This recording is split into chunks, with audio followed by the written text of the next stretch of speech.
네, 올해 우리 교회는 교회표를 오직 성령으로 세워지는 교회라 정하고 갈라디아서에 나오는 성령의 9가지 열매를 함께 묵상하고 있습니다. 지금까지 꽤 많은 열매를 나누었습니다. 여러분 기억하시나요? 네, 7가지 열매를 나눴는데 같이 한번 고백해 볼까요? 사랑, 희락, 화평, 오래 참음, 자비, 양선, 충성까지 나눴고요. 오늘 저희가 이제 8번째 열매인 온유를 함께 나누고자 합니다. 말씀을 주면서 제 자신에게 한번 질문을 던져보았습니다. 나는 과연 온유한 사람인가? 한번 여러분도 자신에게 물어보시길 바랍니다. 나는 온유한 사람인가? 말씀하지 마시고 우리는 온유한 사람을 말하면은 부드러운 사람을 생각하곤 합니다. 화를 잘 내지 않는 사람, 또 목소리가 크지 않은 사람, 다른 사람과 갈등을 만들지 않는 사람, 그리고 또 미소를 늘 잃지 않는 사람들, 이런 사람들을 온유한 사람으로 생각을 합니다. 하지만 성경이 말하는 온유는 어떠한 성품일까요? 우리 함께 나누고자 하는 온유는 어떠한 성품일까요? 우리가 생각하는 것보다 훨씬 깊고 강한 의미를 가지고 있습니다. 성경이 말하는 온유를 헬라어로 프라우테스라고 합니다. 형용사는 프라우스, 그리고 온유 명사는 프라우테스라고 하는데요. 이 단어는 길들여진 야생마를 가리키려 쓰이는 말입니다. 여러분 야생마를 한번 상상해 보시길 바랍니다. 야생마가 얼마나 힘이 많습니까? 강한 힘을 갖고 있지만은 그러나 주인의 통제 아래 있을 때 쓸모가 있는 말로 변하지 않습니까? 야생마에서 명마로 바뀌게 됩니다. 이것이 바로 고대인들이 생각했던 온유한 성품입니다. 따라서 온유는 단순히 부드러운 성격만을 말하지 않습니다. 부드러운 기질만을 말하지 않습니다. 어떤 사람은 원래 조용하죠. 어떤 사람은 말을 별로 하지 않습니다. 다른 사람에게 별로 큰 상처를 주지 않습니다. 이것만으로 그 사람이 온유하다고 말할 수 있을까요? 이 사람은 정말 온유한 사람이다 우리가 말할 수 있겠습니까? 성경을 보게 되면 예수님께서 어떠하였습니까? 예수님께서 수많은 사람을 만나셨는데 예수님께서 성전에서 불같이 화를 내며 상을 뒤엎은 일도 있습니다. 예수님께서 도저히 항상할 수 없는 그런 행동을 하셨고요. 또 바울서도 마찬가지로 갈라디아 교회를 바라보면서 교회 초대교회 정말 대지도자였던 베드로에게 화를 내지 않았습니까? 그리고 또한 갈라디아 교회 성도들 향하여서 너희는 참 어리석도다 이렇게 강하게 질책하기도 하였습니다. 여러분 그렇다고 한다면 예수님과 사도 바울은 온유하지 않은 사람일까요? 여러분 그렇습니까? 그렇지 않습니다. 예수님께서 자신을 향해서 이렇게 말씀하셨습니다. 나는 마음이 온유하고 겸손하니 나의 멍에를 메고 내게 배우라. 그리하면 너희 마음에 쉼을 얻으리니 이는 내 멍에는 쉽고 내 짐은 가벼움이라 하시니라. 주님께서 자신을 향해서 나는 온유하다 말씀하셨습니다. 성경이 말하는 온유는 어떠한 성품을 말할까요? 온유는 힘이 없는 것을 말하는 것이 결코 아닙니다. 주께서 말씀하신 온유는 내 모든 힘을 하나님께 맡기는 것을 뜻하고 있습니다. 여러분 온유는 내 생각이 없는 것이 아닙니다. 내 생각보다 하나님의 생각, 하나님의 뜻을 더 신뢰하는 것입니다. 또 온유는 내가 옳은지 그른지를 모르는 상태가 아닙니다. 내가 뭘 해야 되는지 몰라서 그래서 주님께 복종하는 것이 아니죠. 내가 옳다고 생각하지만 내 모든 생각과 판단을 하나님께 맡길 줄 아는 믿음의 태도, 이것이 바로 온유입니다. 그래서 오늘 설교의 제목을 온전히 맡기는 것이 온유입니다라고 정해 보았습니다. 오늘 함께 나누고자 하는 말씀 갈라디아서 6장 1절부터 5절을 보게 되면 갈라디아 교회의 모습을 이렇게 배경으로 하고 있습니다. 갈라디아 교회가 우리가 그동안 살펴보았지만은 그렇게 온유한 모습을 갖고 있지를 못하였죠. 많은 문제가 있었습니다. 서로 향해서 율법을 기준으로 할례를 기준으로 서로 정죄하고 비난하기도 하였습니다. 근데 바울 사도는 그들에게 편지를 보내면서 그들을 정죄하는 것이 아니라 그들의 문제를 판단하는 것이 아니라 무엇을 말하고 있습니까? 온유를 이야기하고 있습니다. 왜 온유를 말할까요? 이 온유야말로 공동체를 살리는 성령의 열매이기 때문입니다. 그래서 오늘 말씀을 통해 성경이 말하고자 하는 온유의 말씀을 함께 나눠보고 또 그리고 우리도 우리의 자신을 기꺼이 주님께 맡길 수 있는 온유한 사람으로 새롭게 시작한 은혜가 함께하기를 간절히 바랍니다. 성경이 말하는 온유는 구체적으로 어떤 모습을 우리에게 말씀하고 있습니까? 오늘 말씀 보게 되면 온유의 모습을 세 가지로 나눠서 생각해 볼 수가 있는데요. 첫째의 모습은 온유는 사람을 정죄하기보다는 회복시키는 것입니다. 온유는 사람을 정죄하기보다는 회복시키는 것입니다. 오늘 본문 1절 말씀을 같이 한번 읽어보겠습니다. 형제들아, 사람이 만일 무슨 범죄한 일이 드러나거든 신령한 너희는 온유한 심령으로 그러한 자를 바로잡고. 앞부분만 함께 읽었습니다. 바울은 여기서 매우 현실적인 문제를 다루고 있습니다. 공동체의 실제적인 문제를 다루고 있습니다. 제가 말씀드리는 내용을 한번 들어보시길 바랍니다. 우리 교회 안에 이런 분들이 계실까요? 한번 마음속으로 한번 말해보시기를 바랍니다. 실수하는 사람이 있나요? 넘어지는 사람이 있습니까? 죄를 짓는 사람이 우리 가운데 있습니까? 또 잘못된 선택을 하는 분들이 계신가요?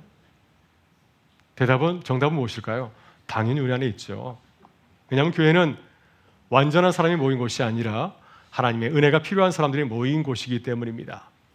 우리 모두는 한 사람 한 사람 다 연약한 모습을 가지고 있습니다. 그러기에 우리는 때로 넘어지기도 하고 실수하기도 하고 잘못된 선택할 때가 참 많이 있습니다.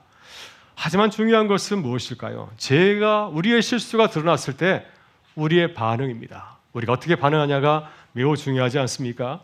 우린 대체로 두 가지 반응 가운데 하나를 보이는 것 같습니다. 첫 번째 반응은 어떤 반응일까요? 그것은 바로 정죄입니다. 다른 사람이 실수를 봤을 때 우리는 쉽게 정죄하죠. 그럴 줄 알았어. 저 사람은 항상 그래. 이번에도 그랬네. 저 사람은 기대할 수 없겠다. 우리는 한 사람의 실수를 보면서 그 사람의 삶 전체를 판단할 때가 참 많이 있습니다. 우리가 마치 하나님인 것처럼 상대를 바라보면서 판단하고 정죄할 때가 있습니다. 또 다른 방은 어떤 반응일까요? 그것은 바로 외면입니다. 다른 사람의 실수나 잘못을 바라봤을 때 마음을 접는 겁니다. 그럴 줄 알았어. 내 문제 아닌데 내가 나설 필요 없지. 시간이 지나면 해결할 줄 모르자면서 그것을 그냥 내려놓는 것입니다. 이렇게 우리는 누군가의 실수나 잘못을 바라봤을 때 대개 두 가지 반응을 보이지 않습니까? 한 가지는 쉽게 정죄하는 것이고 또 한 가지는 내 문제 아니라 생각하면서 외면해 버리는 것입니다. 근데 바울은 전혀 다른 길을 우리에게 제시하고 있습니다. 1절에서 이렇게 말하지 않습니까? 형제들아, 사람이 만일 무슨 범죄한 일이 드러나거든 이 부분이 중요합니다. 신령한 너희는 온유한 심령으로 그러한 자를 바로잡고 너 자신을 살펴봐 너도 시험을 받을까 두려워하라. 여러분 중간 부분 보게 되면 바로잡고라는 단어가 나오지 않습니까? 이 바로잡고는 의학적인 용어입니다. 부러진 뼈를 다시 맞추는 것을 말하고 있고요. 또 찢어진 이 그물을 다시 깁는 것을 말하고 있습니다. 여러분 바울은 죄를 지은 자를 내쫓지 않습니다. 그를 심판하거나 정죄하지 않습니다. 오히려 무엇을 말하고 있나요? 온유한 심령으로 그를 세우고 회복할 것을 권면하고 있습니다. 마치 부러진 뼈를 다시 맞추듯이 또 찢어진 이 네트, 그물을 다시 기우듯이 무너진 사람을 다시 일으켜 세울 것을 당부하고 있습니다. 여러분 여기에 복음의 핵심 정신이 담겨 있지 않습니까? 복음이 무엇인가요? 주님께서 우리에게 선물로 복음을 주셨는데 복음은 무엇입니까? 복음은 사람을 정죄하기 위해서 사람을 내쫓아서 주어진 것이 아니지 않습니까? 이 복음은 상처받은 사람을 다시 회복하기 위해서 우리에게 주신 하나님의 은혜인 줄 믿습니다. 그래서 복음 있는 곳에는 언제나 회복과 소망이 있지 않습니까? 여러분 바울이 공동체를 바라보면서 가장 중요하게 생각하신 무엇이었나요? 우리가 공동체를 바라보면서 가정이나 교회나 여러분의 일터를 바라보면서 가장 중요하게 생각하는 건 무엇일까요? 바울의 관심은 사람들의 정죄나 심판보다도 또 처벌보다도 회복과 지혜에 관심을 두고 있습니다. 이것이 주님께서 이렇게 당부하신 온유한 자의 모습이기 때문이죠. 여러분 사실 예수님께서는 늘 이런 방식으로 사람을 대하시는 것을 우리에게 보여주고 있습니다. 우리 잘 알고 있는 요한복음 8장을 보게 되면 가는마다 현장에서 붙잡힌 여인이 나오지 않습니까? 하루는 사람들이 현장에서 이러한 죄를 범한 여인을 데리고 주님 앞에 데리고 나왔습니다. 근데 그들의 손에는 무엇이 담겨 있었습니까? 돌이 하나씩 있었습니다. 그 여인을 바라보면서 긍휼의 마음을 가지고서 어째 이 여인이 이런 죄를 범하였을까? 안타까운 마음을 가지고서 주님께 긍휼을 베풀면서 나온 것이 아니라 주님께서 이 죄인 여인을 정죄하고 심판하며 처벌하기를 바라면서 주님 앞에 나오지 않았습니까? 그때 주님께서 그들에게 이렇게 말씀하셨습니다. 너희 중에 죄 없는 자가 먼저 돌로 치라. 이 권위 있는 말씀을 들었을 때 모든 사람이 돌을 내려놓고 다시 다 돌아가게 되었죠. 아무도 남지 않게 놨을 때 주님이 그 여인에게 말하지 않습니까? 나도 너를 정죄하지 않으니 가서 다시는 죄를 범하지 말라. 우리 이 말씀을 주의 깊게 살펴보아야 됩니다. 예수님께서는 죄가 괜찮다 말씀하지 않았습니다. 분명하게 이렇게 말씀하지 않았습니까? 다시는 죄를 범하지 말라. 죄를 전혀 가볍게 여기지 않았습니다. 하지만 동시에 예수님께서는 죄인을 포기하지 않으셨습니다. 죄인은 모아했지만은 사람은 미워하지 않았습니다. 죄를 지적하였지만 또한 그녀에게 회복의 일도 열어주지 않았습니까?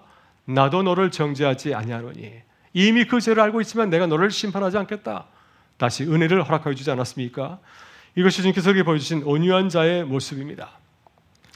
오늘날 교회가 세상과 달라야 되는 모습이 바로 이 예수님의 모습이 아닐까 하는 생각이 듭니다.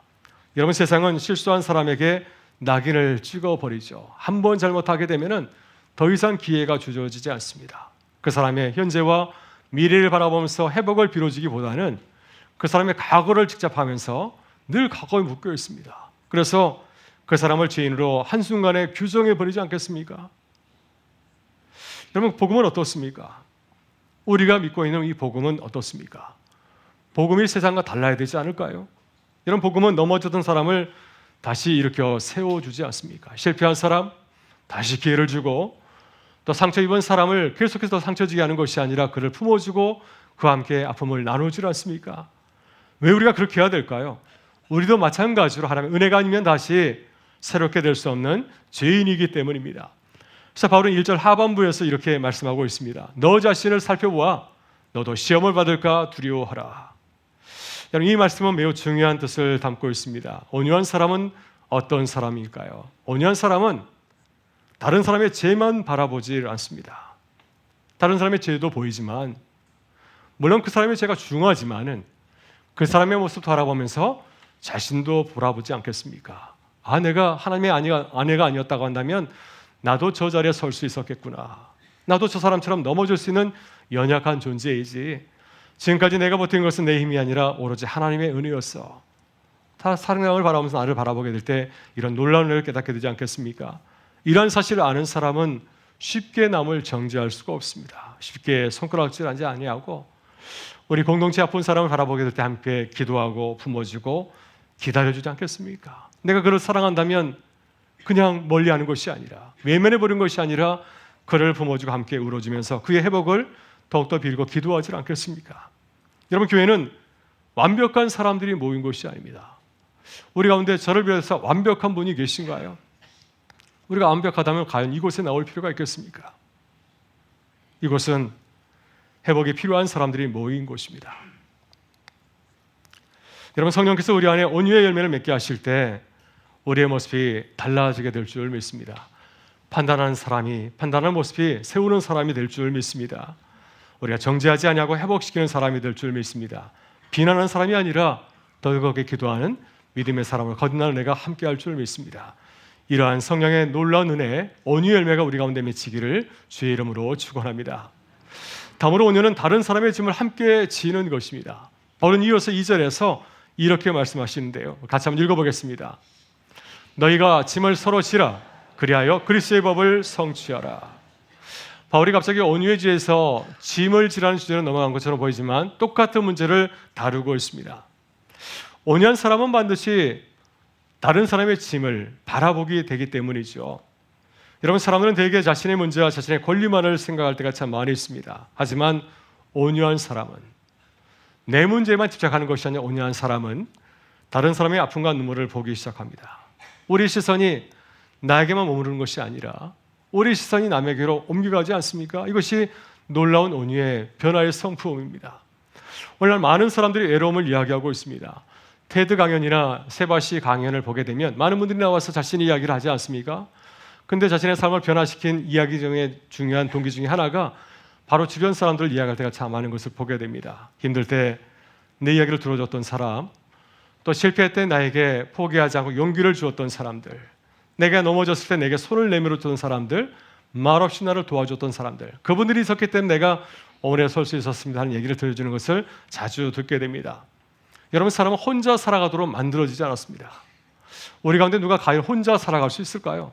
그래서 하나님께서는 첫 가정을 세우실 때, 첫 공동체를 세우실 때, 첫 사람을 만드실 때 어떻게 두 사람을 만나게 하셨습니까? 서로를 돕는 배필로 만나게 하셨습니다. 서로를 돕는 배필로 만나게 하셔서 가정을 세우고 공동체를 이루게 하였습니다. 우린 종종 다른 사람의 어려움을 보면서 이렇게 생각할 때가 있습니다. 왜 저런 실수를 했을까? 그 정도 문제도 해결하지 못하나? 이렇게 상대방을 바라보면서 남의 일처럼 할 때가 있지만, 하지만 우리가 믿는 복음은 거기서 멈추지 않습니다. 이런 마음에 한 걸음 더 나아갈 것을 우리에게 당부하지 않습니까? 그래도 실망스럽지만 그래도 내가 같이 짐을 져주면 어떻겠니? 그래도 한번 손을 내밀어 보아라. 그래도 내가 그 곁에 있어 줘야지. 복음은 우리에게 이렇게 말씀하지 않습니까?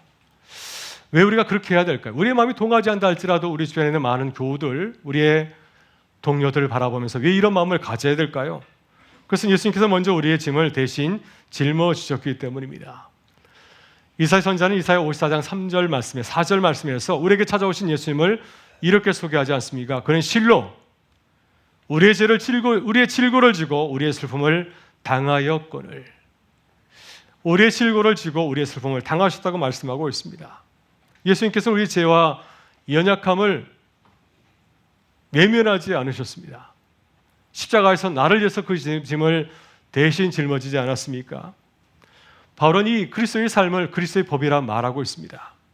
여러분, 세상은 이렇게 말하지 않습니까? 내 문제는 내가 짊어져라. 내 문제는 내가 해결해야지. 아주 차갑고 냉정하게 이렇게 말하지 않습니까? 또 우리가 그렇게 서로를 바라볼 때가 참 많이 있지 않습니까? 하지만 그리스도의 법은 어떻게 말하나요? 그리스도의 법은 우리에게 이렇게 말하고 있지 않습니까? 공동체를 바라보면서 우리 사랑하는 교우들과 가족과 친구들을 바라보면서 이렇게 말하지 않습니까? 내가 내 짐을 함께 지겠다. 내가 너와 함께 걸어가겠다. 내가 너를 끝까지 포기하지 않겠다. 이것이 바로 주님께서 우리에게 당부하신 그리스도의 법이 아니겠습니까? 이것이 또한 복음의 정신이 아니겠습니까? 여러분, 교회는 경쟁하는 곳이 아닙니다. 함께 살아가는 곳이고 또 함께 짐을 나눠주는 공동체가 아니겠습니까? 우리 가운데 완벽한 분들이 있는 것이 아닙니다. 저마다 삶의 무게를 짊어지고 어려운 인생길을 걸어가고 있지 않습니까? 병든 성도를 만나면 어떻게 해야 될까요? 우리가 서로 기도해 줘야죠. 어려움을 겪는 가정을 본다면 어떻게 해야 되겠습니까? 물심양명으로 도와주고 그 가정이 건강한 가정이 될 수 있도록 도와야 되지 않겠습니까? 눈물 흘리는 사람이 있다고 한다면 함께 울어줘야죠. 아니 왜 우는 거야? 이렇게 말하는 것이 아니라 함께 울어주고 함께 공감해 줘야 되지 않겠습니까? 낙심한 사람을 발견한다면 우리는 다시 일으켜 세워주는 것, 바로 그것이 주님께서 이렇게 당부하신 교회 공동체의 모습인 줄 믿습니다. 목회를 하면서 교회를 섬기면서 감동받을 때가 참 많이 있습니다. 우리 교우들의 마음이 참 따뜻한 것 같습니다. 어려운 문제를 만난 교우들 보게 되면 혼자 내버려 두지 아니하고 함께 도와주고 섬기는 모습을 볼 때 큰 도전이 되고요. 또 어려운 신을 보게 되면 삼삼오오로 또 새벽에 나와서 기도하시는 모습을 볼 때마다 큰 도전이 되고 또 감동을 느끼곤 합니다. 그런 모습을 볼 때마다 이런 생각이 들더라고요. 그래서 교회지. 이게 교회지. 여러분, 그게 교회 아닌가요? 교회는 단순히 건물이 아니라 서로의 짐을 함께 지는 사람들의 공동체인 줄 믿습니다. 그래서 이 공동체는 어떻게 세워져야 되겠습니까? 이 공동체가 건강하게 세워지기 위해서 필요한 것이 무엇일까요? 바로 주님께서 당부하신 성령의 열매인 온유가 아니겠습니까? 이 온유의 마음을 가지고 있을 때 다른 사람의 짐으로 여기지 아니하고 내 짐으로 품고 그 아픔을 내 아픔으로 여기면서 그를 위해서 함께 기도하며 나아갈 수 있기 때문입니다. 그래서 바울은 3절에서 이렇게 우리에게 당부하고 있습니다. 같이 한번 읽어보겠습니다. 만일 누가 아무것도 지도 못하고 된 줄로 생각하면 스스로 속임이라. 만일 누가 아무것도 되지 못하고 된 줄로 생각하면 스스로 속임이라. 우리가 살아가면서 스스로 자신을 높일 때가 있습니다. 내 모습이 굉장히 근사하게 보일 때가 있죠. 공동체 가운데서도 여러 교우들 바라면서 내 모습을 바라볼 때 내 모습이 참 근사하게 보일 때가 있습니다. 근데 이런 마음을, 물론 이 마음도 주님께서 주시는 마음이지만 이 마음을 계속 가지고서 서로를 바라보게 된다면, 내 모습을 바라보게 된다면 그런 마음은 공동체를 세우기보다는 오히려 공동체를 또한 무너뜨릴 수도 있지 않겠습니까? 왜냐하면 이런 모습은, 이런 마음은 사람을 판단하게 하고 비유하게 만들기 때문입니다. 또 다른 사람을 세우기보다는 내 모습을 더욱더 드러내고 또 자랑할 수 있기 때문입니다. 하지만 온유한 성품은 공동체를 세우도록 도와주지 않습니까? 자신의 모습을 알기 때문에 나도 하나님이 돕지 않는다고 한다면 내가 스스로 설 수 없는 사람을 알기 때문에 그래서 함부로 다른 사람을 판단하지 않는 것이죠. 그래서 온유한 성품은 쉽게 정지하지 않고 오히려 다른 사람을 품어줍니다. 함께 울어주고 회복을 위해서 기도합니다. 이것이 주님께서 우리 당부하신 이 온유의 열매인 줄 믿습니다. 오래전 제가 부교육자로 섬길 때의 일입니다. 한 15년 전 일입니다. 지금도 부족한데 그때는 얼마나 더 부족했을까요? 열심히 섬겼지만은 제가 상처를 준 일이 있습니다. 근데 저는 잘 알지 못했습니다. 오히려 그분을 도와준다고 말을 했는데 그것이 그분에게 큰 상처가 되어서 저에게 전화를 했습니다. 목사님 하신 일이 제게 큰 상처가 되었습니다. 제가 그분에게 저의 뜻을 잘 설명해 주었습니다. 권사님 이런 뜻입니다. 제가 1시간 동안 계속 설명했지만은 그분이 이해가 되지 않나 봐요. 더욱더 상황이 멀어졌습니다. 그분과 저의 마음이 더 멀어졌습니다. 그때 이런 생각이 들더라고요. 내가 틀릴 수도 있겠다. 그러니까 지금까지는 내가 잘했다고 얘기했는데 갑자기 그런 생각이 드는 겁니다. 내가 잘못할 수도 있겠다. 그래서 그분의 입장에서 내 모습을 바라봤더니 제가 큰 일을 저질렀더라고요. 그분의 마음을 아프게 하였습니다. 내가 왜 그런 일을 했을까? 그래서 그 순간 제가 제 입장을 변하는 것을 그치고 그분에게 달려가서 용서를 구하였습니다. 그리고 그 상한 마음을 공감하게 되었을 때 그때 비로소 깨어진 관계가 다시 회복하는 것을 경험하게 되었습니다. 그래서 이 경험을 통해서 중요한 사실을 깨닫게 되었습니다. 내 입장에서 바라보지 말고 상대방의 입장에서 바라보자 하는 귀한 교훈을 얻게 되었습니다. 여러분, 성령 안에서 서로의 짐을 함께 지는 거, 내 짐만 지는 것이 아니라 서로의 짐을 함께 지는 것이 바로 온유의 성품인 줄 믿습니다. 이 귀한 은혜가 우리 모든 교우들의 그 삶의 자리 가운데 함께 하실 수 있기를 주의 이름으로 축원합니다. 마지막으로 온유는 자신을 하나님께 맡기는 것입니다. 자신을 하나님께 온전히 맡기는 것입니다. 바로 마지막으로 우리 자신을 돌아보게 하는데 우리 4절과 5절의 말씀을 같이 한번 천천히 읽어보겠습니다. 각각 자기의 일을 살피라. 그리하면 자랑할 것이 자기에게는 있어도 남에게는 있지 아니하리니 각각 자기의 짐을 지을 것이라. 아멘. 바울은 앞에서는 서로의 짐을 지라고 말씀하고 오늘 본문에서는 어떻습니까? 4절 5절에서는 자기의 짐을 질 것을 말하고 있습니다. 이 두 말씀이 서로 모순처럼 보이지만 사실은 같은 이야기를 하고 있는 주의 말씀이죠. 바울은 두 종류의 짐을 말씀하고 있습니다. 2절에서는 공동체가 함께 져야 될 무거운 짐을 얘기하고 있고요. 그리고 이제 5절에서는 내가 감당해야 될 짐, 내가 감당해야 될 그런 짐을 얘기하고 있습니다. 여러분, 신앙은 결국 하나님 앞에 혼자 서는 것이 아닐까요? 누가 내 신앙을 대신할 수 있겠습니까? 누가 내 삶을 대신 짊어질 수 있겠습니까? 마지막 날 우리는 모두 다 각자 하나님 앞에 서게 되지 않겠습니까? 그래서 이 온유한 마음은 어떤 마음일까요? 온유한 마음은 내 삶을 회피하는 태도가 아닙니다. 하나님 앞에서 내 삶을 인정하고 내 삶의 주인됨을 주님께 고백하면서 내 삶을 주께 맡겨드리는 것, 이것이 바로 온유한 삶의 모습을 가진 태도입니다. 여러분, 사람들은 흔히 환경이나 조건이나 다른 사람을 탓하며 살아갈 때가 참 많이 있죠. 그러나 참된 변화, 참된 성도의 변화는 무엇일까요? 참된 성도의 변화는 남을 탓하는 태도를 내려놓고 자신의 삶을 책임지는 것입니다. 내게 주신 삶을 기뻐하면서 감당하는 것, 그때 비로소 우리의 삶이 시작되지 않겠습니까? 근데 바울 사도는 여기서 한 걸음 더 나아갑니다. 내 삶을 내가 책임져야 되지만 한 걸음 더 나아가서 이런 말씀을 드리고 있습니다. 내 삶을 하나님께 맡기겠습니다. 내가 내 삶의 주인 되어서 내가 책임지고 나가는 것이 아니라 내 삶을 내가 책임져야 되지만 내 삶의 모든 주권을 내가 주께로 옮겨드리겠습니다. 이것이 궁극적인 온유의 삶을 우리에게 말씀하고 있습니다. 여러분, 온유는 약한 모습이 아니라 하나님을 전적으로 신뢰하는 강한 신앙의 모습입니다. 온유는 포기하고 물러서는 것이 아니라 인생의 주도권을 하나님께 온전히 맡겨 내어드리는 그런 성품인 줄 믿습니다. 예수님께서 겟세마네 동산에서 예수님의 공생의 사역의 마지막 순간에 예수님은 놀라운 고백을 하였습니다. 내 온대로 마시옵시고 아버지의 온대로 하옵소서. 십자가를 앞에 두고 내 삶의 모든 것을 내가 책임진 것이 아니라 하나님께 맡겨드렸습니다. 여러분, 십자가를 향해 나가신 예수님의 모습은 무력한 메시아가 아니었습니다. 담대하신 모습이었죠. 나의 모든 것을 하나님께 맡겨드리는 담대한 모습으로 주님은 끝까지 걸어가셨습니다. 이것이 예수님께서 우리에게 보여주신 온유하신 사람의 모습입니다. 이런 성령께서 우리 안에 이 온유의 열매를 맺게 할 때 어떤 일이 일어나게 될까요? 우리는 내 생각과 판단을 내려놓고 주변을 바라보게 되지 않겠습니까? 사람을 회복시키고 서로의 짐을 함께 지고 우리의 삶 전체를 함께 하나님께 맡겨드리는 사람으로 살아가게 될 줄 믿습니다. 이것이 주님께서 우리에게 당부하시는 온유의 한 삶의 모습인 줄 믿습니다. 오래전에 공동체 안에서 제가 불편한 일을 당한 적이 있습니다. 조금 전에 제가 불편한 일을 주었고 이번에는 제가 불편한 일을 만난 적이 있습니다. 아무리 생각해도 제가 잘못한 게 없어요. 그래서 제 마음이 많이 불편하였습니다. 그래서 이 문제를 어떻게 해결하면 참 좋을까? 가까운 사람들에게 도움을 청해 볼까? 힘이 있는 사람들? 나를 도와줄 사람에게 내 억울한 형편을 얘기하면 도움이 될까? 이런 마음이 생겼지만은 곧 이런 마음이 들더라고요. 내가 만약에 이렇게 이야기하게 되면 공동체가 많이 시끄러질 것 같습니다. 내 뜻을 아는 사람들은 나를 도와줄 것이지만 또한 그렇지 못한 사람은 또 불편한 마음을 갖게 되지 않겠습니까?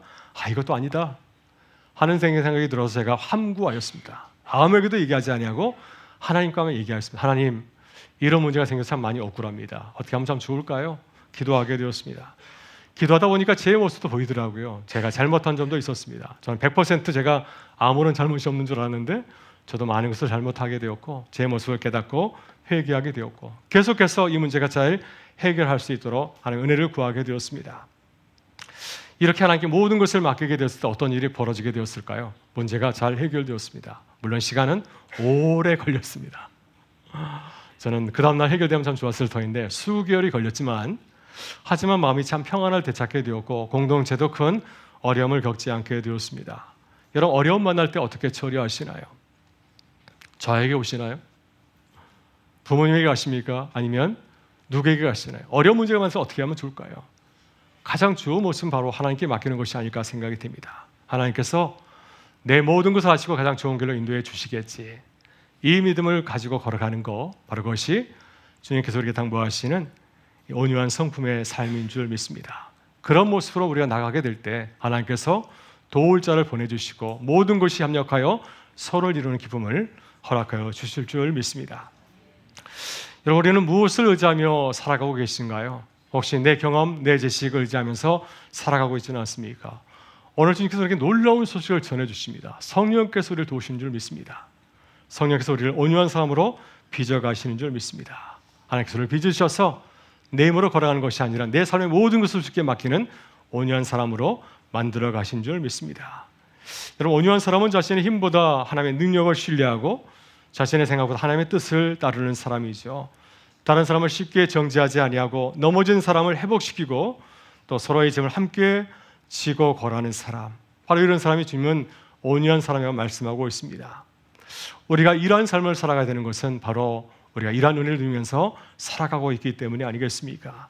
그래서 바라기는 우리 모든 교회 성도들이 온유한 공동체, 온유한 성도가 될 수 있기를 간절히 소망합니다. 그래서 성령 안에서 아름다운 온유의 성품을 맺고 또 기쁨 받는 살아가는 우리 모든 교우들 되실 수 있기를 주의 이름으로 축원합니다.